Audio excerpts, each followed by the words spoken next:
जो हमारे पास आ जाए पैसा देला, हम उसका क्या करेंगे? बच्चा बच्ची है नहीं है, घर परिवार है नहीं है, हम और हमारे ठाकुर जी हैं। आश्रम 2 बीघा में मोरकुटी गौशाला है ये, तो इसका रख के क्या करेंगे? जो आता है उसका सामान खरीद के बांट देते हैं, तो बांट देते तो उतना फिर आ जाता है, फिर बांट देते हैं, फिर आ जाता है, फिर पैसा आ जाता है, फिर खरीद के बांट देते हैं, फिर पैसा आ जाता है। इस प्रकार हमारी हनुमान जी की मोरकुटी, हनुमान जी की कृपा से, गौ कृपा से हमारी सेवा चलती है। तो ये सब पूरा लुटाने का ही है, भक्तों को, संतों को जितना ये जो भी हमारा नहीं है, सब संपत्ति रघुपति के आए। ये सारी संपत्ति राम जी की है। जब राम जी की है तो इसको रख के क्या करेंगे? जब हम किसी को किसी चीज की कोई पैसा धेला को आता है, 100 रुपए मांगते तो हम उसको 50 दे देते हैं। अब वो क्या करे वो जाने। मनो हम उसको मना नहीं करते। हमारे शिष्यों से 20 साधु, अभी आपने देखा, हमारा एक ही कहना, अपने यहाँ कोई भी आए किसी चीज को उसे मना मत करो। जी। दोस्तों, वृंदावन में भक्ति का हर स्वरूप मैं आप सबको दिखाने की कोशिश करता हूं, आप सब तक पहुंचाने की कोशिश करता हूं, आप सबके अंदर सेवा की भावना पैदा हो। मगर मोरकुटी की सेवा, मोरकुटी की भक्ति अनंत भक्ति है। यहाँ पर भक्ति के साथ सेवा का जो स्वरूप देखने को मिलता है वो बहुत कम स्थानों पर, बहुत कम जगहों पर दिखाई देने को मिलता है। आप बहुत बड़े बड़े भंडारे देखेंगे, आप बहुत बड़े जगहों पर, स्थानों पर प्रसाद बंटता हुआ देखेंगे, लेकिन मोरकुटी में बाबा जी जब प्रसन्न हो जाते हैं, खुश हो जाते हैं और सेवा की भावना जागृत हो जाती है तो सब कुछ लुटा देते हैं, सब कुछ अर्पित कर देते हैं। यहाँ पर जो है महामंडलेश्वर पूजनीय परम श्रद्धेय परमेश्वर त्यागी महाराज जी हैं। और आप देख रहे होंगे यहाँ पर कि आज बाबा जी का भाव आया, मन आया तो पूरी बाजार से सब्जी खरीद कर ले आए और सारी की सारी सब्जी न्यौछावर कर रहे हैं, भक्तों के ऊपर लुटा रहे हैं, यानी भक्तों को अर्पित कर रहे हैं। जो भी आ रहा है, जैसे भी आ रहा है, साधु संत भक्त सबको जो है प्रसाद के रूप में, भाव के रूप में दे रहे हैं। बाबा जी को कभी रोटी बनाते हुए देखेंगे, बाबा जी को, महाराज जी को, गुरुदेव महाराज जी को कभी आप गौ सेवा करते हुए देखेंगे, कभी जो है भक्तों को प्रसाद परोसते हुए, खुद अपने हाथों से प्रसाद परोसते हुए देखेंगे। लेकिन आज की अनुपम भक्ति है, आज अगर आप देखेंगे महाराज जी को तो सबको सब्जी जो है बांटते हुए दिखाई दे रहे हैं, बड़े भाव से, बड़े श्रद्धा के भाव से कर रहे हैं। जब भी ऐसा अवसर आता है, जब भी सेवा का भाव आता है तो महाराज जी कहीं ना कहीं कोई ना कोई अवसर ढूंढ लेते हैं, संतों के साथ वो भक्तों की सेवा करते हैं। तो ये सेवा, सब्जी वाली सेवा, जो बांटने वाली सेवा, ये एक अलग सेवा है।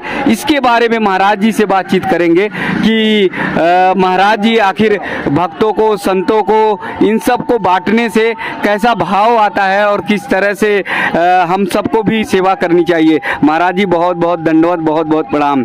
कभी आप रोटी बनाते दिख जाते, कभी गौ सेवा करते, कभी भक्तों को, हम सबको प्रसाद कराते हुए दिख जाते। आज तो अनुपम भक्ति देख रहा हूँ, आज तो पूरी सब्जी की सब्जी लग रहा है, सब्जी मंडी यही लग गई है। बोल वृंदावन बिहारी लाल की, मोरकुटी गौशाला की।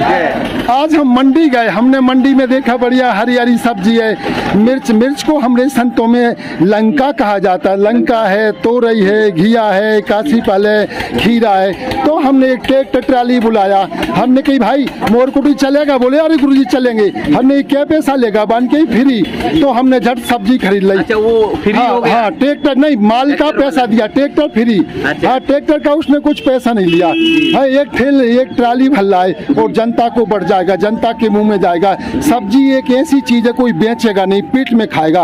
और जब वो पेट में खाएगा तो वृंदावन में भजन करेगा तो अपन को आशीर्वाद देगा। इसलिए हमारा विशेष ध्यान भोजन प्रसादी पे रहता है, साग सब्जी पे रहता है। वो खाद्यान्न तो जो आप देखिए, कल आपने जैसे पन्नी में पैक कर करके सामान बांटा तो वो कोई बेचेगा नहीं, वो पेट में खाएगा और जब पेट में खाएगा तो आपको आशीर्वाद देगा। इसी प्रकार मोरकुटी में सारी सेवाएं होती रहती हैं। कल का भंडारा भी है। जी महाराज जी, लेकिन सब्जी बांटने वाली ये तो अनुपम है। नहीं, हम तो आपको पता नहीं, हमने पहले से बांटी। अभी 4-5 दिन पहले भी 14 कुंटल सब्जी बांटी। हम तो 14 कुंटल? हाँ, 14 को। आज कितनी है? आज भी तो 12 कुंटल सब्जी आई है। 12 कुंटल है। हाँ जी, 2-4 कुंटल से तो यहाँ कुछ होना ही नहीं है। जी तो ये सब तैयार करते, अलग अलग घिया है, हाँ, अलग अलग ढेर लगा लेते हैं और जनता लाइन से आती रहती है और रोज आती रहती है, आती जाती रहती है। जी, तो प्रसाद तो बड़े भाव से बनाकर खिलाते हैं, सब्जी क्यों बांटते हैं? नहीं, प्रसाद भी कल भंडारा भी है। देखो, जिस अभी हमने ठंड में कंबल बांटे थे जनता को। जी। हाँ, जो हमारे पास आ जाए पैसा देला, हम उसका क्या करेंगे? बच्चा बच्ची है नहीं है, घर परिवार है नहीं है, हम और हमारे ठाकुर जी हैं। आश्रम 2 बीघा में मोरकुटी गौशाला है ये, तो इसका रख के क्या करेंगे? जो आता है उसका सामान खरीद के बांट देते हैं, तो बांट देते तो उतना फिर आ जाता है, फिर बांट देते फिर आ जाता है फिर। हाँ, इसी प्रकार एक दारू खोटा था, एक छोटा सा दृष्टांत आता है। एक दारू खोटा दुकान पे चला गया, भोजन की दुकान पे चला गया, उसने कही ला रे दाल खिलाई ला, खाना ला, ये ला, बोला। वो सेठ बोला, क्यों रे, कल तुझे बंद करवाए, तू फिर आ गया, मैं तुझे फिर बंद करवा दूंगा। वो बोला, मैं फिर आ जाऊंगा, बोले मैं फिर बंद करवाऊंगा, बोले मैं फिर आ जाऊंगा। ऐसा ही हमारा जो पैसा आता है, नहीं उस गौ को भी खिला दो, वो भी आ गई। तो ऐसा ही हमारा है, हम जो बांट देते तो हम पे फिर पैसा आ जाता है, फिर खरीद के बांट देते हैं, फिर पैसा आ जाता है। इस प्रकार हमारी हनुमान जी की मोरकुटी, हनुमान जी की कृपा से, गौ कृपा से हमारी सेवा चलती है। तो ये सब पूरा लुटाने का ही है, भक्तों को, संतों को जितना ये जो भी हमारा नहीं है, सब संपत्ति रघुपत के आए। ये सारी संपत्ति राम जी की है। जब राम जी की है तो इसको रख के क्या करेंगे? हाँ, इसका सदुपयोग हमारा 2 ही चीज का है। हम किसी मांस मदरा वाले को नहीं, मांस खाने वाले को कुछ नहीं देंगे, और दारू पीने वाले को कुछ नहीं देंगे। बाकी जिसको जो चाहिए ले जाओ, वो ले जाओ। हम किसी को किसी चीज की कोई पैसा धेला को आता है, 100 रुपए मांगते तो हम उसको 50 दे देते हैं। अब वो क्या करे वो जाने। मनो हम उसको मना नहीं करते। हमारे शिष्यों से 20 साधु, अभी आपने देखा, हमारा एक ही कहना, अपने यहाँ कोई भी आए किसी चीज को उसे मना मत करो। जी। अगर मना करोगे, आश्रम का मतलब होता है आश्रय देना, और जो कोई आए उसे तुमने आश्रय नहीं दिया तो क्यों आश्रम बनाया? अपना पेट जो भरता है वो अगले जन्म में कुत्ता बनता है। कुत्ता अपना ही पेट भरेगा, ज्यादा रोटी कुत्ते को डाल दोगे, वो अपना पेट भर के बची तो ले जाके मिट्टी में गड़ा देगा। मानो दूसरे को नहीं देगा, अपने किसी को नहीं देगा। गौ देखो, अपना पेट भर के वो हट जाएगी, दूसरी गौ प्रेम से खाएगी, तीसरी गौ खाएगी। ऐसे ही मनुष्य वो है, चाहे साधु हो चाहे गृहस्थी हो, जो परहित है। और ये 4 चीजों की परहित के लाने होते हैं। संत बिटप सरता गिरधरनी, परहित हेत सबन की करनी। संत पराय हित के लाने होते हैं। बिटप यानी पेड़, पेड़ में अपन पत्थर मारो वो आम का फल देता है। सरता यानी नदी में अपन मीठा भी रहता है, नहीं उसमें अपन मलमूत्र भी साफ कर देते हैं मूर्ख लोग, और उसमें स्नान भी कर लेते हैं, तब भी वो नाई नहीं करते। सरता गिर, और धरनी यानी पहाड़ में देखिए, पहाड़ अपने लाने नहीं है, उसके स्वयं के लाने नहीं है, अपने लाने हैं। अपन को जड़ी बूटी देते, फल देता है, लकड़ी देता है, तमाम चीजें देता है। तो ये संत बिटप सरता गिरधरनी, परहित हित सबन की करनी, है पराहित के लाने होता है। अब यहाँ तात्पर्य आता है संत से, तो जो पेंट पहने ये नहीं कि वो संत नहीं है, वो भी संत है, उसका कर्म होना चाहिए। और जो अचला लगाए हैं वो अगर उसका कर्म खराब है तो वो संत नहीं है। इसलिए यहाँ संत की परिभाषा आती है सेवा से। हाँ, लेकिन आप जैसे अर्पित करते जा रहे हैं, सब कुछ लुटाते जा रहे हैं। हमारे सांसारिक जीवन में संचय करने की आदत बहुत है, ज्यादा से ज्यादा संचय करते जाते हैं। देखिए, संचय करने की जो आदत है बहुत खराब आदत है। इससे आपका क्या होगा कि होते होते एक दिन बहुत हो जाएगा, और बहुत हो जाएगा। जिसका जन्म उसकी मृत्यु, और जिसकी मृत्यु उसका जन्म है। तो संसार का नियम है, जब विशेष हो जाएगा आपकी मृत्यु हो जाएगी, और जब मृत्यु आपकी हो जाएगी तो है पता क्या होगा? आप अगले जन्म में सर्प बनोगे। और जैसे बामई के ऊपर सर्प बैठता है, वो जो सेठ साहूकार होते हैं, ज्यादा धनवान होता है, वो मरने के पश्चात सर्प बनता है, और सर्प बन के उसके ऊपर धन पे बैठ जाएगा। ना तो वो खा सकता है, ना किसी को खाने देगा।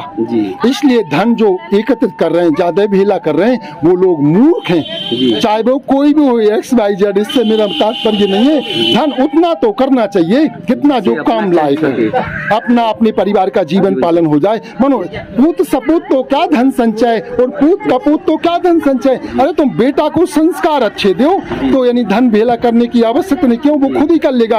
और उसको संस्कार आपने अच्छे नहीं दिए, धन भेला हो गया तो वो लुटा देगा, गलत जगह कर देगा, तो आपका नाश हो जाएगा, धन का तो नाश होगा। जैसे धन की 3 गति भागवत जी में बताई है, दान, भोग और नाश। तो जो प्रथम गति है दान, देखो आपके सामने सब्जी बट रही है, ये दान। भोग, अच्छे कोठी बंगला बना लो, ऐसा आराम से होटल में रोटी खाया, इसका नाम है भोग। और नाश, अपने धन का दारू पियो, मांस मदिरा करो, वेश्यागिरी यानी कोई गलत काम में लगा दो, उसका नाश हो जाएगा धन का। इसलिए पहले काम में लगाना चाहिए। उच्च काम क्या है? दान। जी जी। और ये हमारे हाथ में है कि हम कैसा सदुपयोग करें, और जैसा सदुपयोग करेंगे वैसी ही गति मिलेगी। बिल्कुल बिल्कुल। अब जिस सात्विक है, सत रज तम, सतोगुणी रजोगुणी तमोगुणी, तो इस सतोगुणी में गया, इसलिए अपना लोक भी बनेगा और परलोक भी बनेगा। लोक इस प्रकार बनेगा कि जितने लोगों ने सब्जी ले गए वो सब कहेंगे मोरकुटी वाले बाबा अच्छे हमको सब्जी दी। जी। आपने देखा एक जना एक परिवार में कम से कम 15-15, 20-20 किलो सब्जी गई है। वो हमको आशीर्वाद वो ना देंगे, उनकी आत्मा ना देगी। भगवान तो कहेगा कि बाबा जी ने मांग तुम के भेला करके और जनता को लुटा दिया, बांट दिया। ये तो पक्का है नहीं? जी, जी, जी। तो उनके आशीर्वाद लगेगा। और अपना पेट तो सूकर कुकर भी भर लेते हैं। इसलिए बड़े भाग मानुष तन पावा, सुर दुर्लभ सतग्रंथन गावा, साधन धाम यही साधन है। वो स्वामी तुलसीदास जी कहते हैं साधन धाम मोक्ष कर द्वारा। ये साधन आपका बन जाएगा तो आपको मोक्ष मिल जाएगा। साधन धाम मोक्ष ते ना परलोक सुधारा। और अगर ये मनुष्य शरीर पाके अपन ने परलोक को नहीं सुधारा, परलोक नहीं बनाया, परलोक का गमन अपन ने नहीं किया और नरक कुंड में चले गए तो फिर क्या? सिर धुन पछता है।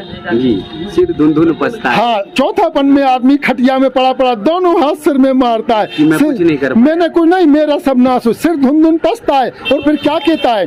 कालई, मेरा काल आ गया है, कर्मई, मेरा कर्म बिगड़ गया, तब तो खटिया में भोग रहा है। कालई कर्म, इसमें मिथ्या दोष लगाए और भगवान पे झूठा दोषारोपण करता है। भगवान तूने मेरी आंख फोड़ दी, तूने पैर तोड़ दिया, तूने हाथ तोड़ दिया, तूने किडनी खराब कर दी और अब हम तड़प रहे हैं। हे भगवान मुझे, फिर भी वो ये नहीं कहता कि हे भगवान मुझे अपने धाम में बुला ले। नहीं, एक कहता हे भगवान मुझे अच्छा कर दे। अब भाई तूने अच्छे का तो कर्म किया नहीं, अच्छा भगवान कैसे कर दे? कर्मण्य बादु का रास्ता, जैसा तूने कर्म किया भगवान ने वैसा तुझे फल दे दिया। सो अब तू भोग, अब तू रोता क्यों है?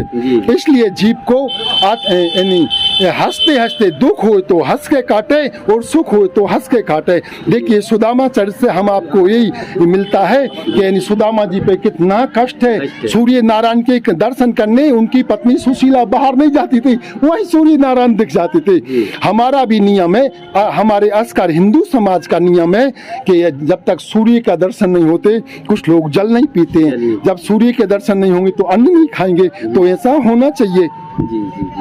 और ऐसा अगर है तो वो जब सुदामा जी की पत्नी सुशीला जी जब सूर्य के दर्शन को बाहर नहीं जाती थी, उनके घर ऐसा बना था कि उसी में से दर्शन हो जाता था। हाँ जी। और सुदामा जी भिक्षा इतना ही करके लाती थी कि आज का काम चल जाए, कल की कोई आवश्यकता नहीं है। हाँ, एक दिन सुशीला जी ने कहा कि कल का क्या होगा? बोले सुशीला तो ये पता है कल होगा या नहीं होगा? बोले नहीं है पता। तो फिर कल का रख के क्या करेगी? अगर रखा रह गया तो खराब हो जाएगा। लोग कहेंगे सुदामा जी चले गए, जो सामान है इसको भी फेंको फाको, इसलिए क्यों छोड़ो? आज का अपने पता है आज हो गया, इसलिए आज का काम करो, कल का क्या करेंगे? इसलिए हम आप सबको इतना ही संचय करना चाहिए, इतना ही भेला करना चाहिए कि आज का काम चल जाए। और हमारे यहाँ ठाकुर जी इतना खूब दे रहे हैं कि आज का काम कभी रुका नहीं है। तो कल की हमको चिंता नहीं, क्यों? कल कभी होगा ही नहीं। जब होगा जब आज होगा। और आज हमारे पास कोई कमी नहीं है। बोल वृंदावन बिहारी लाल की जय।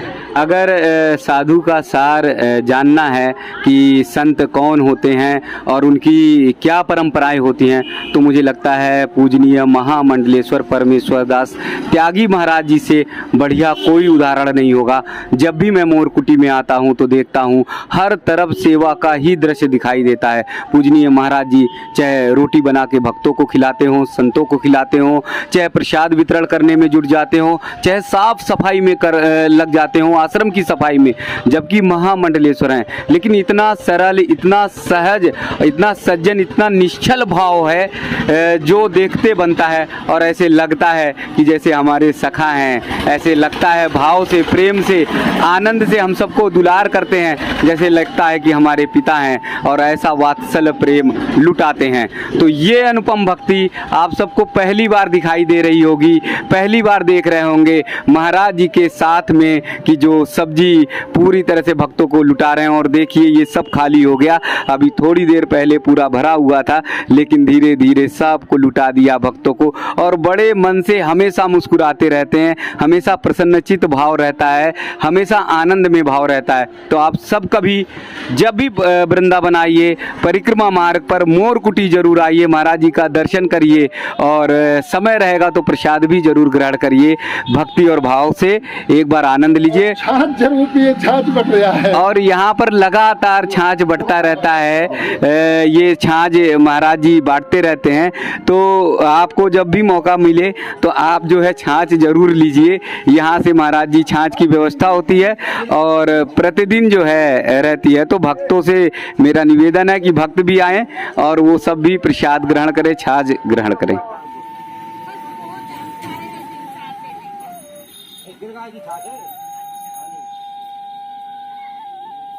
एक छाछ हो चाहे दूध, सब में स्वर्ण की मात्रा पाई जाती है। हाँ, ये तो वैज्ञानिकों ने सिद्ध किया है।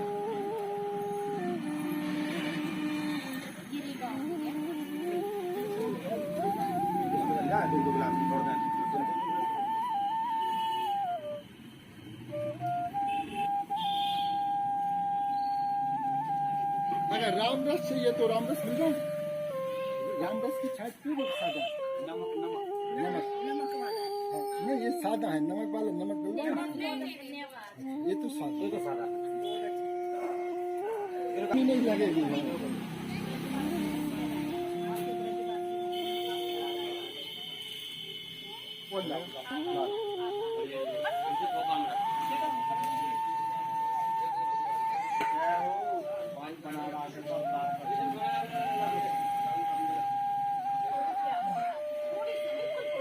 राम कहे तो ये कृष्ण कहे दुख जाए, ये माँ छाछ की साथी संत के पाँव में लगाए।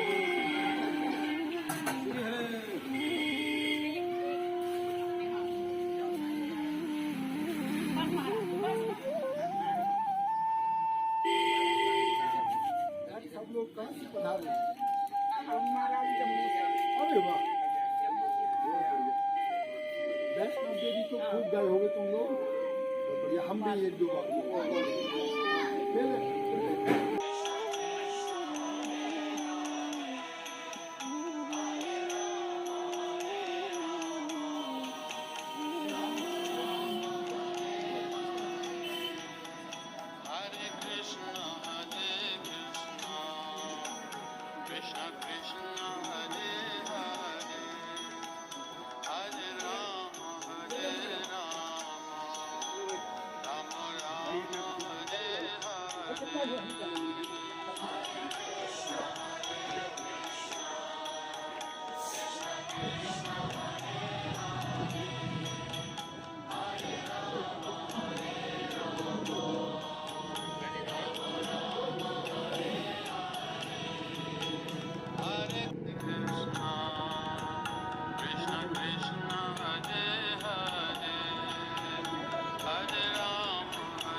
चलो